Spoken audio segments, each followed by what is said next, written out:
I never imagined I would be standing at the head of Palmer Industries, fighting for the company my father built from the ground up.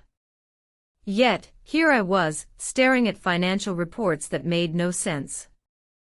The numbers were off, not just slightly but significantly. Profits had dipped, contracts were failing, and trusted partners were pulling away without clear reasons.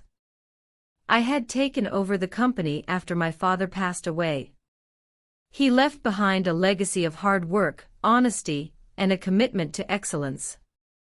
I had always admired him, but stepping into his shoes was another story. I had barely settled into my role when things began unraveling. At first, I thought it was a temporary downturn, a phase every business goes through. But the deeper I looked, the more I realized something was wrong. Orders were delayed for no reason, suppliers were canceling deals, and somehow, despite strong sales, our financials kept sinking. It felt as if someone was pulling strings in the shadows, slowly choking the life out of the company. Then came the call from Jenny, my father's most trusted assistant. Her voice trembled as she spoke. "Sarah, you need to come to the office now. It's urgent." I rushed in, my heart pounding. Jenny was waiting at my office door, a stack of documents in her hands. She locked the door behind us before speaking. "It's Michael," she said, her voice barely above a whisper. "He's been manipulating the board, feeding them misleading information about you. There's an emergency meeting tomorrow. He's trying to take control." Michael, my late sister's husband, had always been ambitious, but I never imagined he would go this far. My stomach twisted as I flipped through the documents Jenny handed me. Emails, financial transactions, internal reports. Michael had been working behind the scenes for months, sabotaging deals and shifting blame onto me. And now, he was making his move. I clenched my fists. I wouldn't let him destroy everything my father built. I had less than 24 hours to prepare. I called an emergency meeting with my legal team and senior staff. We combed through every file, every financial record, looking for proof to expose Michael's deception. I needed facts, solid, undeniable evidence. By midnight, I had enough to fight back. A USB drive full of emails, financial transactions, and testimonies from key employees. Michael had been careful, but he wasn't flawless. He left a trail, and I was ready to follow it straight to the boardroom. As I sat in my office, exhausted but determined, I ran my fingers over the engraved nameplate on my desk. Sarah Palmer, CEO. I had inherited more than just a title. I had inherited a responsibility, to my employees, to my father's legacy, and to myself. Tomorrow, I would walk into that boardroom not as a scared heiress, but as a leader ready to defend what was rightfully mine. Sitting in my father's old office, I traced my fingers along the mahogany desk he once sat behind. The smell of leather and polished wood still lingered, just as it had when I was a little girl visiting him after school. My father, Richard Palmer, built this company with integrity, believing that hard work and honesty would always win in the end. But now that very foundation was being shaken. My father started Palmer Industries in a small garage with nothing but an idea and relentless determination. Over the years, he expanded it into a global powerhouse, always ensuring that the company stayed true to its values, quality, loyalty, and trust. Employees weren't just workers, they were family. And now, I was standing at the center of it all, trying to protect his legacy from being ripped apart. Michael had positioned himself as a trusted member of our family after marrying my late sister, but I now saw the truth. He had never cared about Palmer Industries the way we did. To him, it was a golden opportunity, and he had spent years plotting his way to the top. It was clear now. The mysterious contract losses, the sudden supplier issues, the quiet whispers among the board members, it was all Michael's doing. He had been manipulating the company's finances, making it seem as if I was running it into the ground. He had planted doubts about my leadership while slowly lining up the board against me. Worse still, my own cousin, Kate, was falling for his lies. Michael had convinced her that he was the only one who could save the company, that I was inexperienced and incapable of leading. Kate, who had always been like a sister to me, was now standing on the wrong side, blinded by Michael's deception. I knew I needed proof. Hard proof. Jenny and I worked through the night, digging through company records, emails, and financial statements. We found patterns, contracts that were intentionally delayed, payments that were rerouted, emails Michael had sent to key clients pushing them away. But the final piece of evidence came from an unexpected place, the IT department. One of our lead analysts, after hearing rumors of my potential removal, stepped forward with a digital trail that connected all the dots. Financial discrepancies, secret meetings, and transactions that pointed straight to Michael. It was all there. I copied everything onto a USB drive. This was my weapon, my shield. The next morning, I found Kate in her office. She looked up, startled, as I stepped inside. "Sarah, I don't have time for this," she said, shuffling papers. I placed the USB drive on her desk. "You need to see this before you make a decision tomorrow." Kate hesitated but didn't push it away. "Michael says you're panicking," she muttered. "That you're trying to cover up your failures." I swallowed my anger. "Just watch the files, Kate. And ask yourself, would Dad have trusted Michael?" She didn't answer. But I saw doubt flicker in her eyes. Back in my office, I rehearsed my speech, running through every possible scenario. Michael would try to undermine me, twist the truth. I needed to be calm, strategic. Jenny walked in, placing a hand on my shoulder. "You're ready, Sarah. You have the truth on your side." I nodded, gripping the USB drive tighter. Tomorrow, I would expose everything. Tomorrow, the fight for Palmer Industries would begin. The air in the conference room was thick with tension. Every board member sat stiffly in their seats, their eyes shifting between Michael and me. The long oval table, where my father had once led with authority and wisdom, now felt like a battlefield. I clutched the USB drive in my hand, my heartbeat steady but firm. This was it. I walked in with my shoulders squared, meeting the eyes of those who had already been swayed by Michael's words. Jenny sat at my side, her presence a silent pillar of support. Michael, sitting comfortably at the head of the table as though he already owned the company, smirked as I took my seat. Kate was beside him, avoiding my gaze. "Let's begin," one of the senior board members announced. Michael stood, adjusting his tie with exaggerated confidence. "Ladies and gentlemen," he began, his voice smooth. "It pains me to say this, but Palmer Industries is not in good hands." A low murmur spread through the room. "For months, we have seen poor financial decisions, declining client confidence, and a lack of strong leadership," he continued, clicking a remote to display charts on the screen behind him. The numbers were carefully curated, designed to paint a picture of mismanagement, my mismanagement. "We are at a crossroads," he went on, pacing slightly. "We can continue down this road and watch the company collapse under Sarah Palmer's inexperience, or we can take decisive action." Michael turned toward the board, his expression grave. "For the good of this company, I propose we remove Sarah Palmer as CEO and appoint new leadership that can restore Palmer Industries to what it once was." Silence filled the room. I saw nods. Uncertainty. Some had already made up their minds. I exhaled slowly, then stood. "Thank you, Michael," I said, my voice even.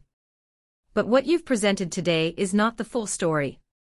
Michael chuckled under his breath. "Sarah, there's no need to."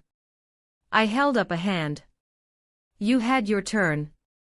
Now it's mine." I turned to the board members, my voice steady. "I will show you what has really been happening to Palmer Industries. And when I'm done, you'll realize the person responsible for this crisis is not me. I plugged in the USB drive. What I am about to show you are not projections or theories. These are facts, documents, emails, financial transactions that prove Palmer Industries was not failing due to bad leadership but because of deliberate sabotage. The first document appeared on the screen. Here is an email exchange between Michael and one of our key suppliers, convincing them to delay shipments under the pretense of strategic restructuring. The room was silent. Click. Another document. And here are bank transfers to a private account, linked directly to an offshore entity under Michael's control. Michael shifted in his seat. Click. Here is an email from a manufacturing partner, confirming that Michael instructed them to hold production, citing internal company disagreements. Gasps rippled through the room. I turned to the CFO. Can you confirm if these financial discrepancies match what we've seen in our internal audits? The CFO adjusted his glasses, looking at the documents. Yes. These numbers match exactly. I always suspected interference but never had direct proof. He turned to Michael. This is damning. The IT head, who had agreed to speak today, cleared his throat. And if you need further confirmation, we have digital records showing that Michael personally accessed sensitive accounts under false authorizations. Michael's face paled. Kate looked at him, her expression unreadable. I turned to the board. This is your company. The company my father built. You have a choice: believe the lies that nearly destroyed us or stand for the truth. The room sat in stunned silence. Michael was no longer smirking.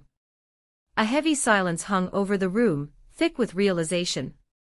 The board members exchanged uneasy glances, some still processing the evidence before them. Michael, who had spent the past months weaving a web of deception, now sat frozen in his chair, his fingers clenched against the table. His confidence was cracking. I took a deep breath and pressed forward. This entire crisis was engineered, I said, meeting their eyes one by one. The missed shipments, the cancelled contracts, the loss of investor confidence, none of it was by accident. I gestured toward the screen, where emails and financial records still glowed under the dim conference room lights. Michael manipulated key players, ensuring delays, financial leaks, and internal unrest. And why? To make it look like I was failing as CEO, so he could take control. Michael scoffed, forcing a smile. This is absurd. Fabricated documents. The IT department confirmed their authenticity, I cut in sharply. And so did the CFO. Would you like to dispute that? Michael's jaw clenched, but he said nothing. I clicked to a new slide. Now let's talk about the real numbers. Charts and graphs filled the screen, showing trends from before and after my father's passing. Before the sabotage, Palmer Industries was on an upward trajectory. We were expanding, innovating, and strengthening our relationships with partners. But then, I pointed to a sharp dip. This decline didn't start because of poor leadership. It started the moment Michael began interfering. Some board members leaned forward, nodding. A few even scribbled notes. I took a step closer to the table, lowering my voice slightly. Palmer Industries was built on integrity, on trust. My father didn't just create a business, he built a legacy. He believed in people, in fairness, in doing things the right way. I looked around the room. The question is, will we honor that legacy, or will we let it be destroyed by greed? Michael let out a dry laugh. This is a great speech, Sarah, but let's be real. The board needs strong leadership. Not emotional appeals. I met his gaze head on. Then let's talk about leadership. Leadership is not about deception. It's not about tearing people down to climb higher. Leadership is standing firm in truth, in values, even when it's hard. I turned back to the board. You all have a choice. Either we stand together and rebuild Palmer Industries the right way, or we let corruption win. Michael shifted uncomfortably. Look, maybe I maybe I made some bad calls. But everything I did was for the company's future. No, Michael, I said, voice firm. Everything you did was for yourself. The weight of the evidence had drained the fight from him. His polished words and calculated charm were failing. The board murmured amongst themselves. Some exchanged knowing looks. They had seen enough. And then I delivered the final blow. I pulled out a folder and placed it in front of me. There's one last thing you all need to know. Michael frowned, wary now. What is that? I flipped open the folder, revealing legal documents. Before my father passed, he anticipated challenges. He made arrangements to ensure Palmer Industries stayed in the right hands. Michael's expression darkened. These, I continued, sliding the documents toward the board members, show that in the past year, I've legally acquired additional shares of Palmer Industries. With this, I now hold majority control. Gasps filled the room. Even Kate looked stunned. Michael shot up from his chair. That's impossible. Is it? I asked, arching a brow. You assumed I wasn't paying attention. That I was too inexperienced, too naive to see what was happening. But while you were busy orchestrating my downfall, I was securing the future of this company. The board members exchanged looks of astonishment. Some smiled in approval. Michael turned to Kate in desperation. Tell them. This isn't right. But Kate only stared at the documents, silent. I straightened, looking around the room with quiet confidence. This company belongs to those who built it, who believe in it. Not to those who seek to destroy it for their own gain. One of the senior board members cleared his throat. I believe we've heard enough. He turned to me. Sarah Palmer, as the rightful majority shareholder and CEO, what are your next steps? I met his gaze without hesitation. We rebuild. We restore Palmer Industries to the company it was meant to be. A round of approving nods and murmurs followed. The decision was clear. Michael slumped back into his chair, defeated. His time was over. Palmer Industries was mine to lead. And this time, nothing would stand in my way. Michael was gone. The board had voted him out unanimously. Security escorted him from the building, his protests growing quieter as the reality of his downfall sank in. I stood by the window of my office, watching as he disappeared from sight. I should have felt triumphant. But all I felt was exhaustion. Kate hadn't said a word since the meeting. She sat in the office across from mine, staring at the floor. Her fingers were clenched together, her knuckles white. I knocked lightly on the door before stepping inside. Kate. She didn't look up. You destroyed him. I sighed and took a seat across from her. No, Kate. He destroyed himself.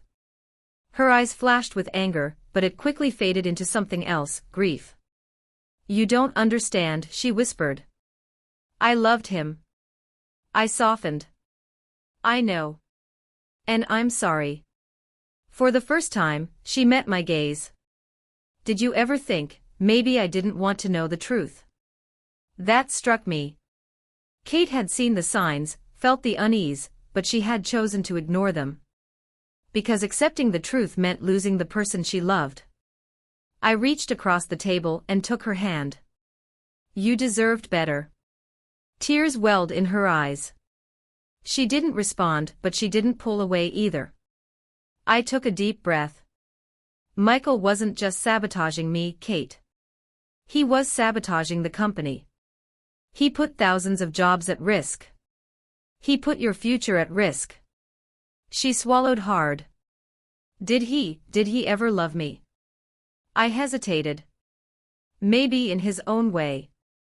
But love isn't manipulation. Love isn't using someone for personal gain. She wiped her eyes and nodded. What happens now? I gave her a small, reassuring smile. We fix what he broke. Fixing Palmer Industries wouldn't be easy. The damage Michael had done extended beyond our walls. Clients were wary. Investors were restless. Employees were shaken. I called an emergency press conference. Standing before the cameras, I spoke plainly. Palmer Industries has faced challenges, but we are stronger than one man's deception. We are taking immediate action to rebuild trust, strengthen operations, and ensure our company remains a pillar of integrity. I outlined our plan: full transparency, internal audits, and a renewed commitment to our partners.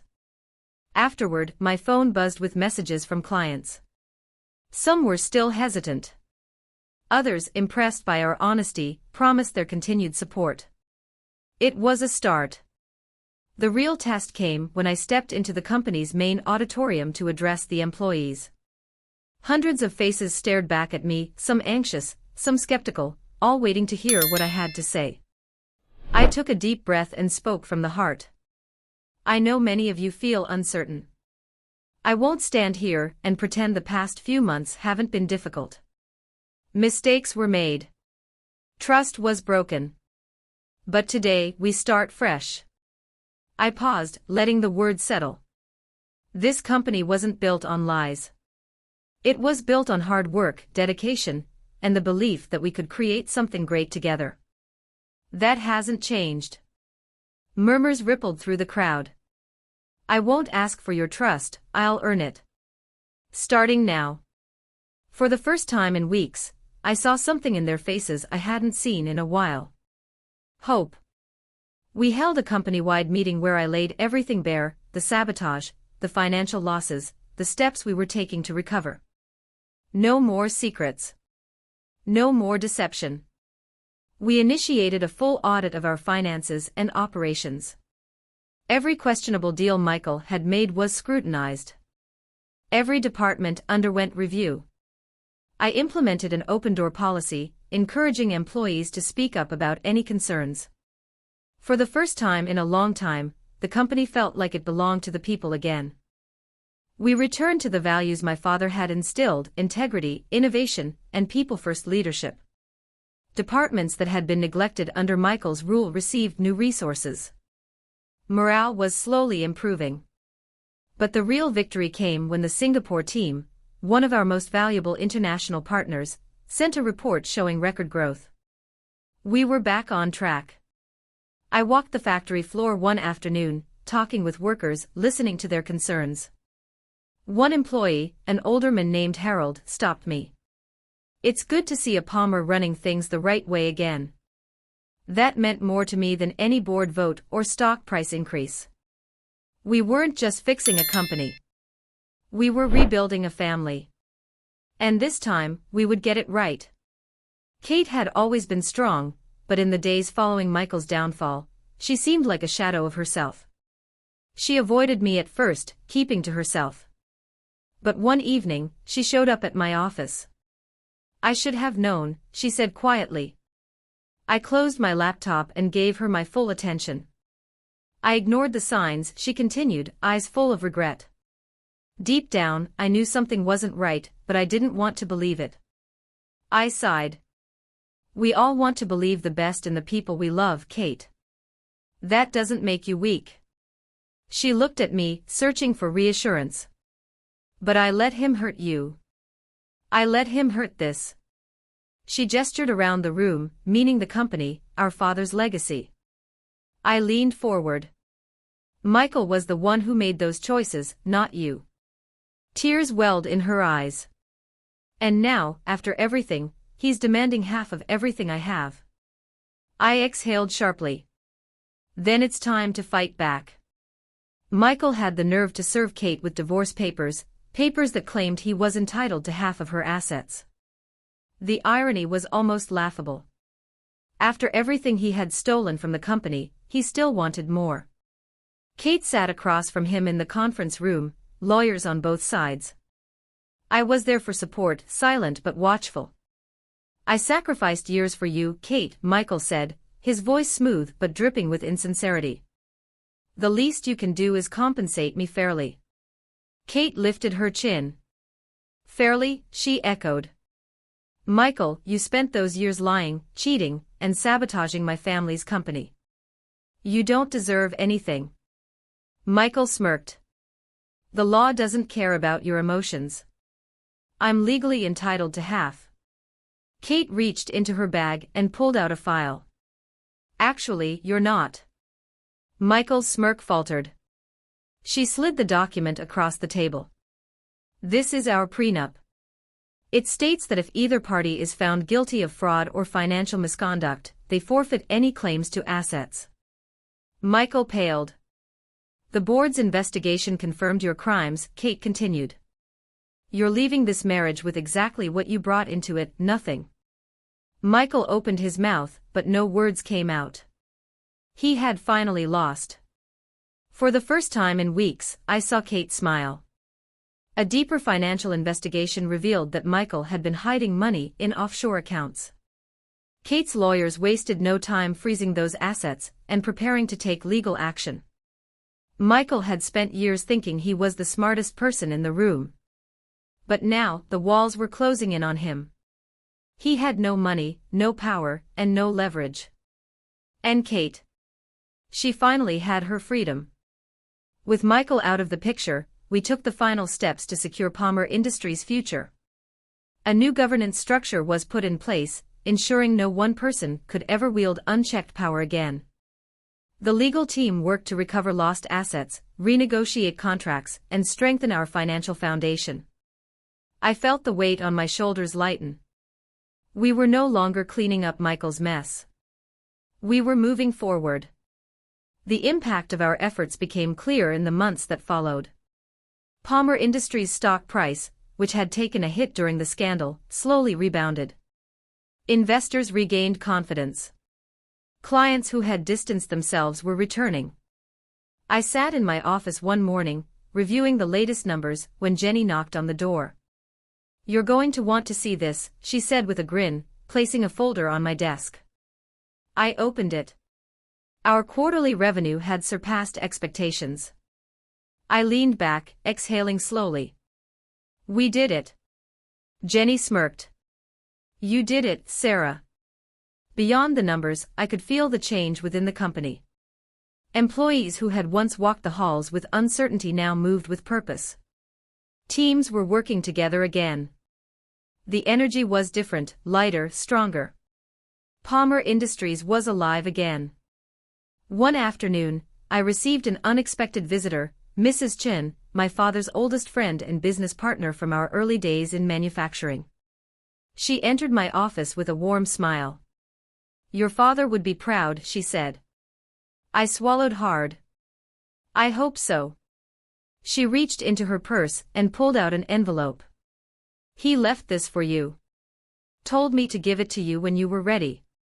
My hands trembled slightly as I took it. I had no idea what it said. But I knew it was time to find out. I opened the letter that night, sitting at my father's old desk. His familiar handwriting greeted me. Sarah. If you're reading this, it means you fought your first great battle as the leader of Palmer Industries. And if you're still standing, it means you won. Leadership isn't about power, it's about responsibility. It's about protecting what matters, even when the fight is hard. I built this company on integrity, and I always knew you would be the one to carry it forward. I just needed you to see it for yourself. Don't let this world change you. Stay strong, stay honest, and never stop fighting for what's right.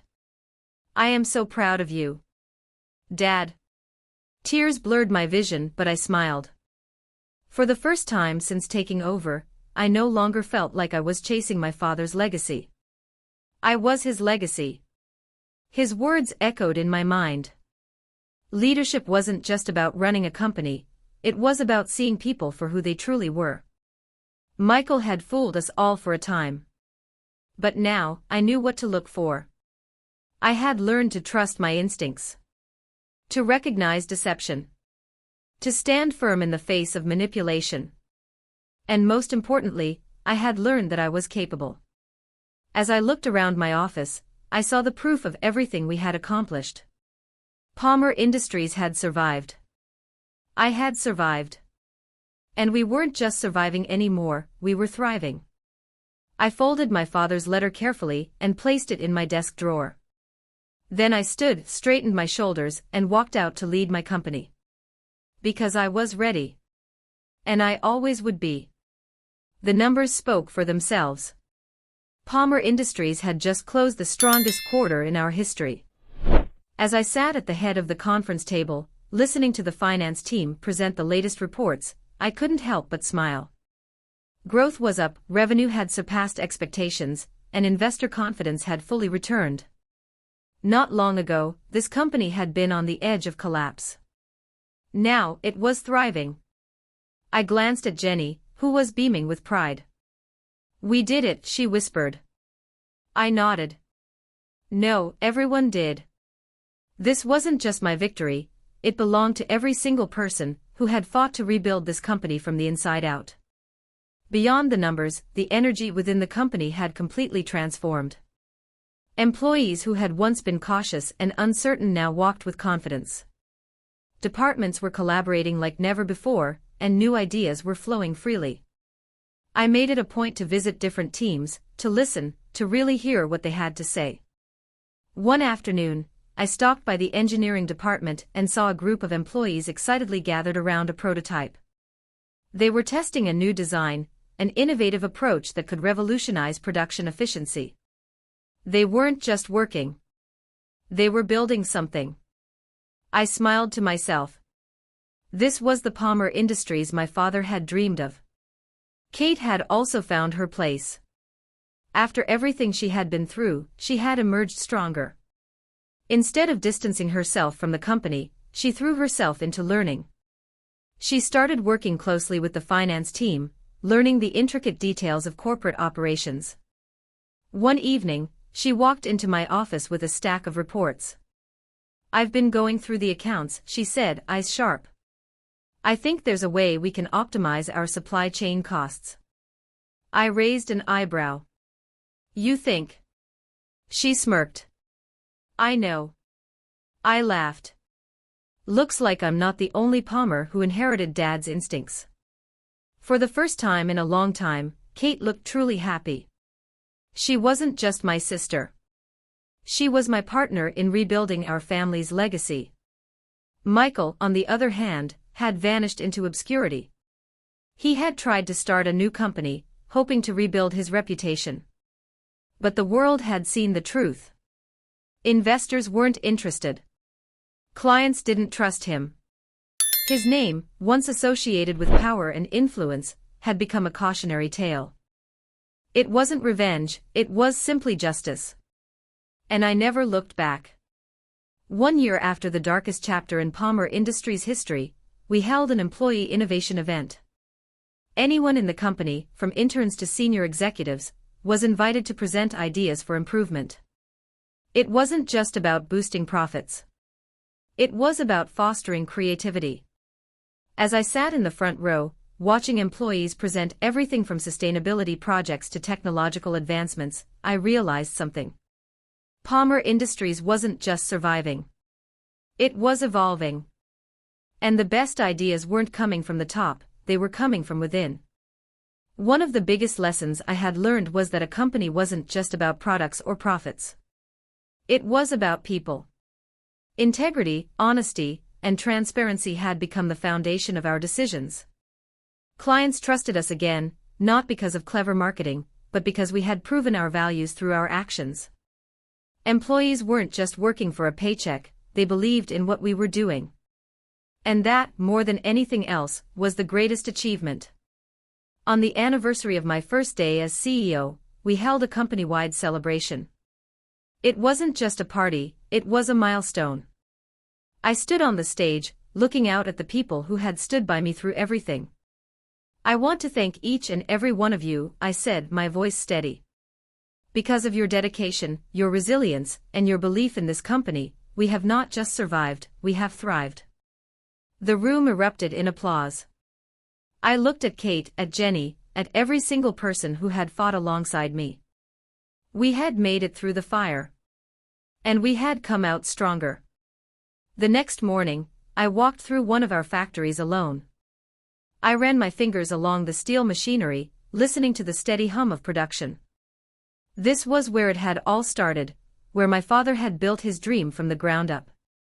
And now, it was mine to protect. But I didn't just want to maintain the legacy. I wanted to expand it. I wanted Palmer Industries to stand for something greater than just business. So we launched new initiatives, scholarship programs, sustainability projects, mentorship opportunities. I wanted to give others the same chance my father had once given me. Because that was how a legacy truly lived on. Not just through wealth or power, but through impact. People often asked if I ever wanted revenge on Michael. The truth. The greatest revenge wasn't destroying him. It was proving that he had never been capable of ruining us in the first place. It was taking everything he tried to break and making it better than ever. And that's exactly what we did. As I stood in my office, looking out at the skyline, I thought about my father. I thought about his struggles, his triumphs, his unwavering belief in this company.